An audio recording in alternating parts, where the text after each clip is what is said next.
Hi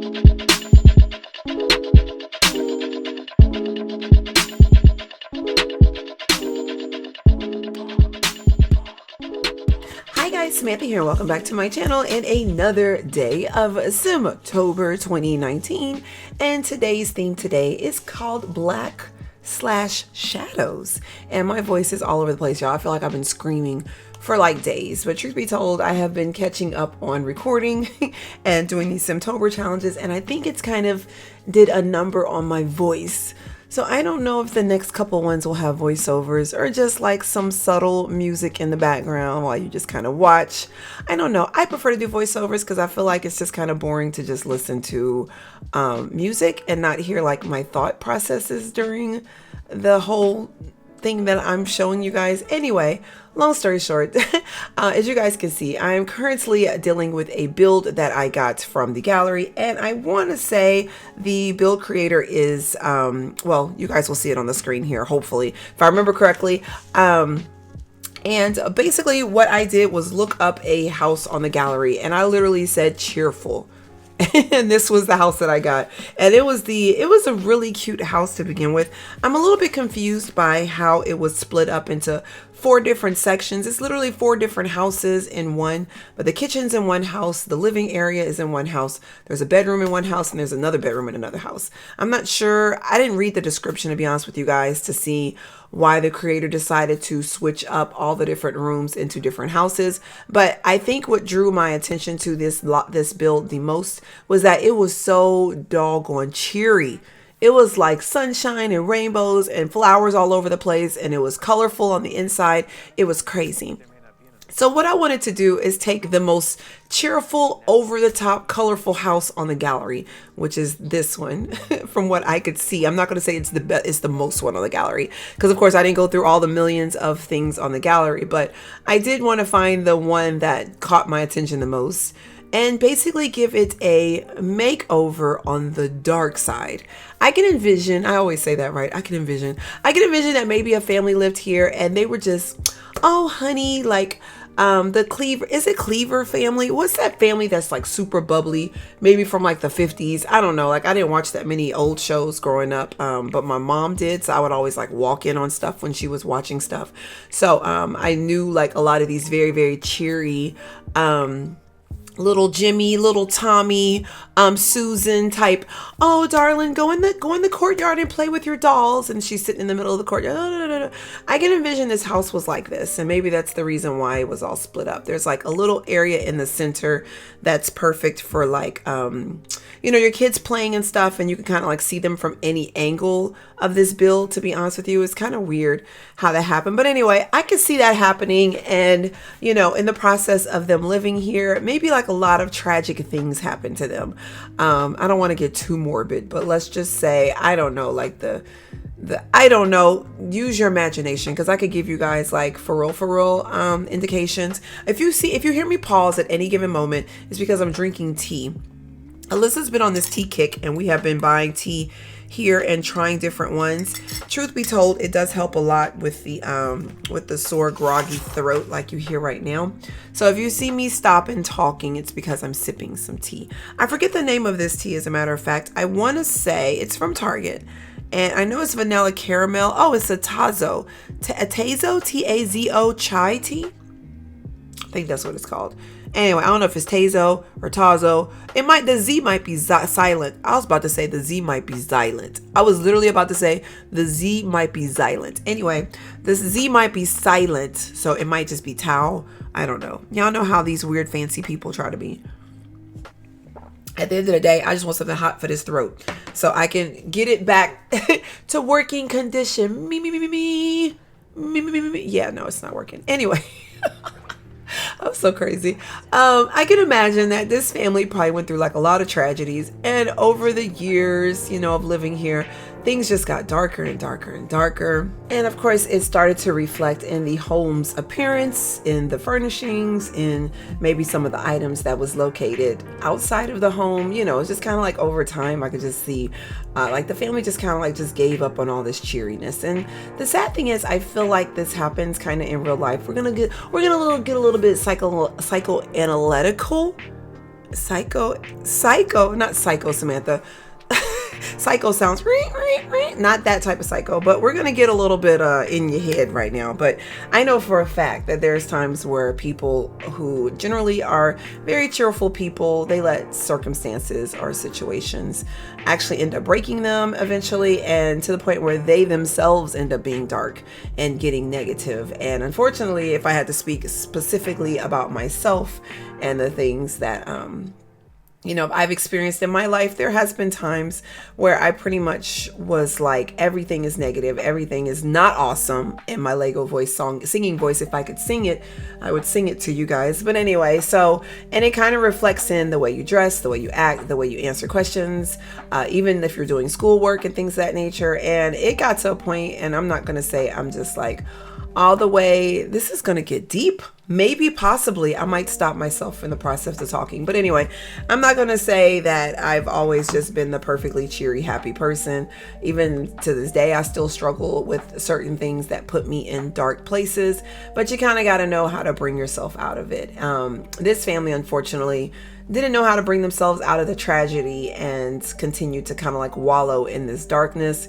And just like, unfortunately, even though I wouldn't even say like people who decide what type of clothes and stuff they wear are generally unhappy people, but I have seen that before where people will kind of just like, and it might not even be like dressing in black or whatever, but it could just be like little simple things like the type of clothing that they choose to wear. It could be something simple as their hygiene and them taking care of themselves, like body wise. It could be, I don't know, like the way they eat, like maybe they're not eating good enough or something like that. And it's because like life has pretty much just like beaten them up and taken a toll out on them. I would totally be like one of those people that would just lay in bed all day long and not do absolutely nothing. People would call to check on me and I wouldn't answer the phone, just like extreme. And extreme, I didn't even finish what I was trying to say. Extreme depression, because my brain is just jumping all over the place. But anyway, saying all that to say that I have learned just over the past, I would almost even tempted to say, maybe it's after I had kids, but I've definitely learned over the past decade to just learn what things make me happy, surround myself with those things that make me happy, and the things that don't, just eliminate them from my lives or eliminate their value or their weight in my life. And when I mean weight, I literally mean weight, like whether it's heavy, whether it's light. If something affects you to the point where you're just like, I can't deal with this anymore, then learn to eliminate it out of your life, or learn how to lessen how much it affects you in your life. You know what I'm saying? Like if something just bothers you all the time, try to get to the point where you don't let it bother you as much. Like it could still be there. You could still see it over there in the horizon. It could still be like just in there taunting you or bothering you, but just, it's not that big of a deal. It's not that big of a deal. It's not that big of a deal. And just, keep at that point, reminding yourself of that, because it can be really hard. And like I said, I'm speaking from personal experience. It can be really hard to get down in the trenches and then have to work your way back up. And if you're not talking to people, if you're not seeking help, if you're not doing things proactive for yourself to get yourself out of it, you could literally just be down there in the trenches alone, and it'll just get worse and worse and worse. You'll just get deeper and deeper in there to the point where it'll seem almost impossible to come out, And so you just have to sometimes take it upon yourself to say, I need to do this for myself and get myself out of this dark black hole. And just start practicing surrounding yourself with things that are positive, surrounding yourself with people that are positive, situations, things of that nature. So it's something I try to tell people all the time. I know the world is horrible and things happen and people, get sad or, whatever, but you have to figure out a way not to let it defeat you, in so many words. It takes a little practice. I'm not gonna sit there and say I'm all the way perfect with it at this point. But, doing this build kind of made me think about that. I'm not going to even lie to y'all. I'm not lying to y'all. The whole time I was thinking about this build, I was just like, wow, like this blackness and stuff, it could really just like swallow you whole and envelop, whatever. It'll just like completely cover you and cover you in darkness. And I feel like the way the world and stuff is, especially when you're dealing with people in your life or people who may not have your best interest at heart. It's almost like they want to see you in that space. You know, I literally have had friends that I've had to eliminate from my life that legit, I feel like they loved it when I was upset, because they would literally like rub it in my face afterwards. Well, remember when he did this, or remember when that girl told you that, like, and I'll be like, why are you bringing this up again? And then of course I'm back in misery, and they're sitting there laughing or cackling in their insides. I don't know. Long story short, you have to make sure you keep those people out of your lives. So my little thought for today, as I sip this tea, we might as well have like a little chitty chat conversation. Another thing, I am going to be experimenting, since we're just chatting right now. You guys are watching me completely deface this house at this point. I'm putting some dead bushes and stuff. Okay, so I posted a build yesterday, and I spoke some mistruths on that build. So if you guys saw that one, I did a wolf cavern. I am going to rebuild that, by the way. But anyway, I did a wolf cavern or whatever. And I remember telling you guys, if I use any CC, I don't know how to tell you what CC it is. So Sims 4 Trait Importer, when you save it and it puts it in the program, it actually does show you any CC being used. So I had told you guys, I didn't know where I got it from. I could pinpoint where I got some of the stuff from. I know this build uses like some tombstones and stuff like that. 9 times out of 10, I grabbed them out from Jenny Sims. She is very, and I talked about her yesterday. Let me sip some tea real quick. Hold on. I talked about her yesterday. She is like, I don't know who she is in real life, but she really revels in the goth. No, take that back, because I don't know her personally. I don't want to say it like that, but she is the specialist. Or no, I don't even want to say it like that, because that sounds really bad. I want to say if you're looking for dark, gothic, scary, bloody, gory, just anything, just like, wow, she's the person to look for. I don't know why that's the case. You know, I don't know her personally. I ended up having to fix the outside of that. It was a cute way they had it cow cornered, but trying to decorate that in the living rooms, it just wasn't working out for me. I was like trying to push stuff up against. And the funny thing is, even after the fact, I committed to it being this size because I didn't want to mess with the roof. I wanted it to look like the house had barely been changed. So unfortunately, I literally just wanted to give it a makeover, or like a dark over. Yeah, that's what I wanted to do. I wanted to give it a dark over. That's a perfect way of saying that. Anyway, and I didn't want to change like the structure. I did change the roofing, and then I changed that. You probably saw in the beginning, I did change the roofing because I wanted it to go straight across. I just felt like it looked weird with it not being straight across. So anyway, here I am just fixing up the living room so it looks like it's a little bit more cohesive. But Jenny Sims is probably by far, hands down, the best place to go to look for super dark stuff. I mean, we got like tombstones. We got, I mean, it just, I think, as a matter of fact, I know for a fact, majority of the stuff that I grabbed for Harley Quinn, the series, when it was like super dark and like the time bomb. If you guys seen that video, if you haven't, where have you been? I don't even know. It's probably like one of my favorite videos I've ever created on this channel, to be honest with you. It's definitely the top 5. It might be 1 or 2, but it's definitely up there. But yeah, it's up there. It's probably my favorite.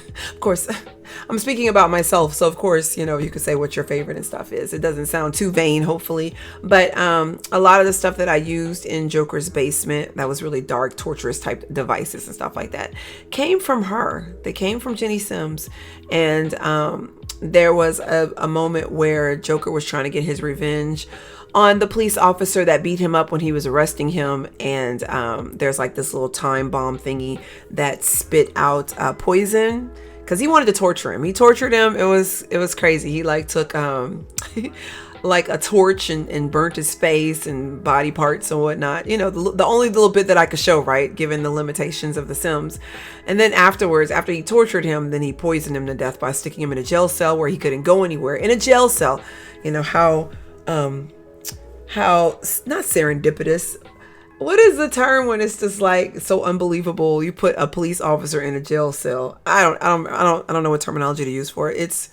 My brain is not functioning. Like I said, I feel like I've been talking for years nonstop. But anyway, put him in a jail cell We started this ticking time bomb. So if you can just imagine, you're in this jail cell, you know, you can't go anywhere, and you can hear the tick, tick, tick of the ticker of the countdown for this timer that's going to literally release poison. And Joker's told him, oh, you're going to die today, and you're going to die this way. And you have to sit there with the anxiety knowing at any given moment that thing is going to go bzzz, and it's going to go off, and the poison is going to come and just slowly kill you like a toxic. Oh gosh, I'm being morbid today. What is wrong with me? I don't even know. Your voice goes, Samantha, then you get morbid with it. Yeah, that's a thing, clearly. Anyway, but yeah, that's pretty much what happened with that. And I can't even imagine how that police officer must have felt. Y'all, I swear, I don't condone violence. I had to tell somebody this in a live stream the other day. I don't condone violence. I'm not a violent person. I swear, if I see a bug in my house, depending upon what kind of bug it is, because some bugs got to die. I don't care. I don't care what's going on with them. But depending upon what kind of bug it is, I will literally scoop it up if I can and bring it outside. I try not to kill any creatures. Like, all creatures are you know, important, especially because I don't know why we have bugs, but I'm sure there's a reason why, because I mean, we have everything for a reason in order to make our world function. I don't know why we have bugs though. Like, I think bugs feed birds for the most part. I am rambling. I think bugs feed birds for the most part, but other than that, I'm not sure. Maybe I know bees like pollinate, do all that type of stuff. I know bugs have certain functions, but some of these bugs, I don't know the purpose of them. So anyway, saying all to say, I'm not a violent person, but you know, I do enjoy a good story and a good setting up a scene to provoke some type of feelings, you know, like, oh.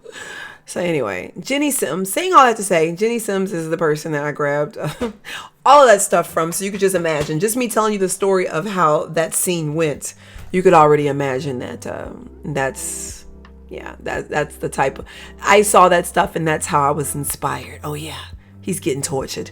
He's getting tortured to death. Anyway, so here we are, we're still decorating. I had the hardest time. Truth be told, if I had time, this little daily, what are we on? Like day 10. This little everyday challenge thingy, it's not hard, but it can be time consuming, especially because you have to come up with ideas for every single day. So, you know, if I had like just all the time in the world and I wasn't doing like regular daily videos as well as doing the SimTOBER challenge, because you guys have been getting 2 videos a day. I know.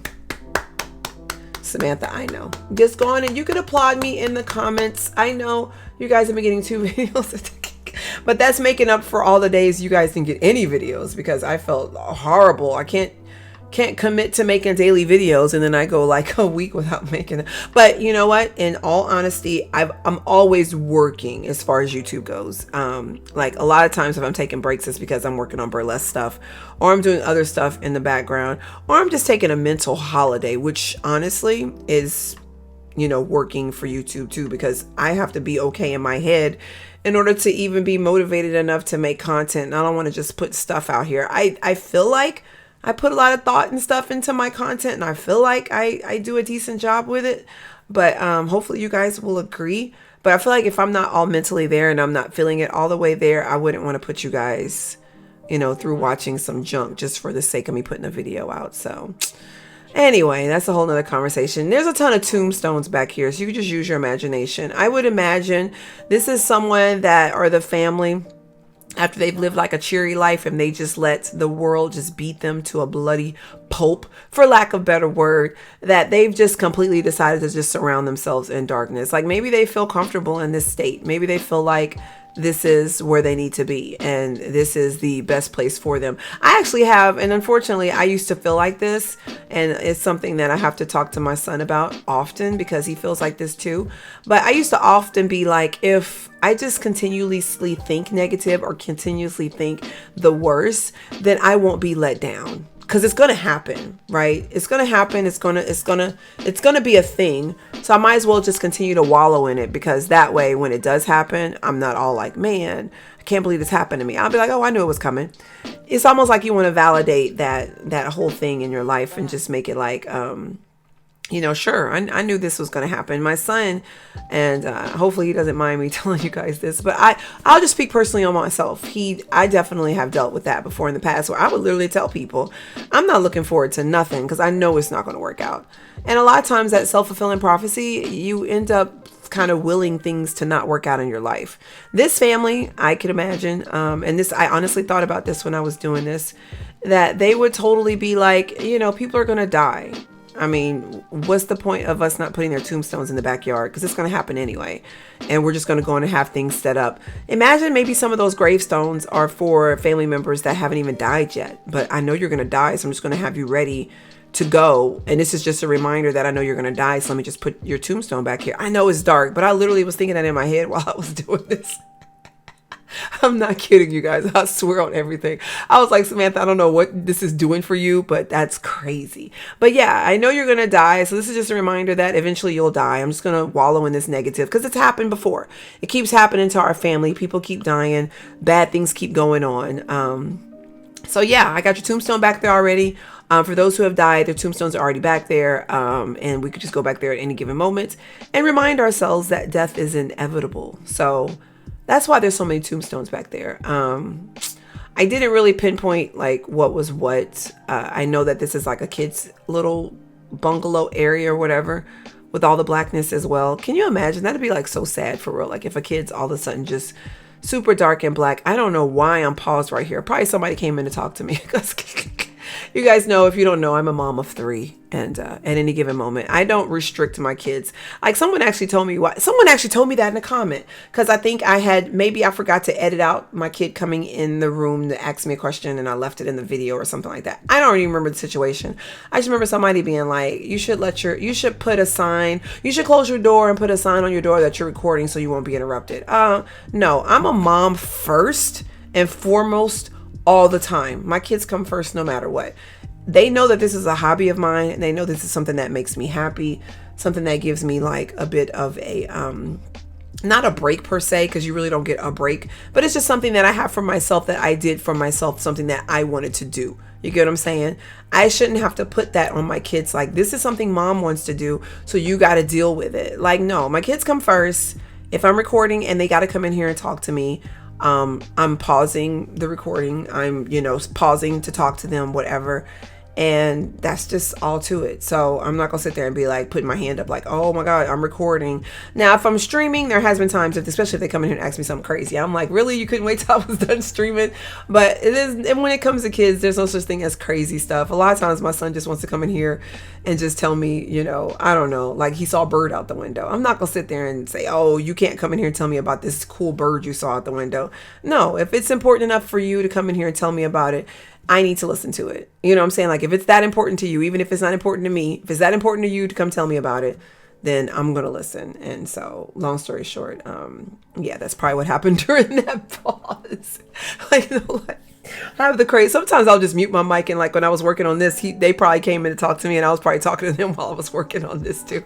So, yeah, my kids come first all the time. And, not that I get offended when people say stuff like that, because 9 times out of 10, the people who are saying those things don't have kids themselves, so they don't understand, they don't know.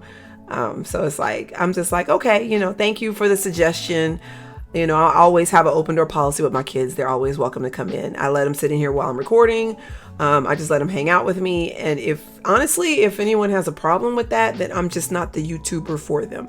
I'm not the content creator for them. And that's fine. There's plenty of people that I've watched on YouTube where I'm just like, wow, I can't watch them. I can't stomach the way they do things or whatever. It's just, so it's just like your favorite food. Like, do you like shrimp, or do you like, I don't know, crawfish? Or do you like, like I'm saying, like it's a preference thingy. If someone doesn't work for you as a content creator, you don't have to watch them. So if you have a problem with the fact that I have kids, and at any given moment my kids can come in here and ask me to blow their nose, or I'm talking about the little one, I don't blow the other one's noses, but if you can't handle someone coming in my room to do that, so I think I was trying to find that build again, because I was like, oh my gosh, I forgot to credit the person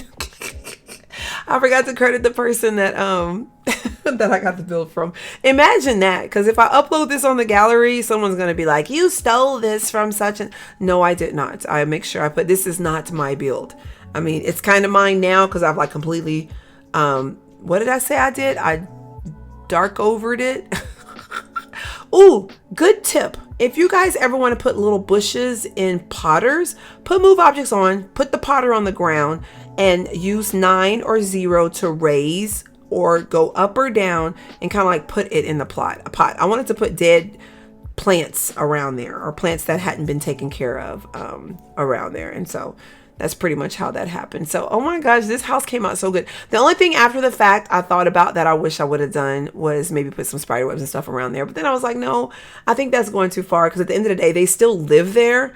They're just dark people. You know, they've had a lot of tragedy happen in their life. So I can't sit there and just be like, it's also spider webby. They also don't clean up after themselves. Like, I don't want to say that. But anyway, I had to go over once over just to make sure everything was done. And yeah, I think at the end of the day, it got pretty dark. So here is the before of the outside of the house. Super cheery, super happy. Of course, this is the dark over. Isn't that beautiful? Here's the back side of the house where they had like maybe like a little yard for the kids to play in. And now it's full of tombstones and, you know, reminders that death is inevitable. It's dark. Okay. Here's another little courtyard area where it's full of like flowers and daisies. And then now everything's dead. And it's just like, you can sit out there and play chess. You could cook if you want to, but that's it. And then this whole little, I am so crazy. Anyway, I'm going to end this video. Hopefully you guys enjoyed. Let me know what you think down in the comment box down below. And I'll see you guys next time.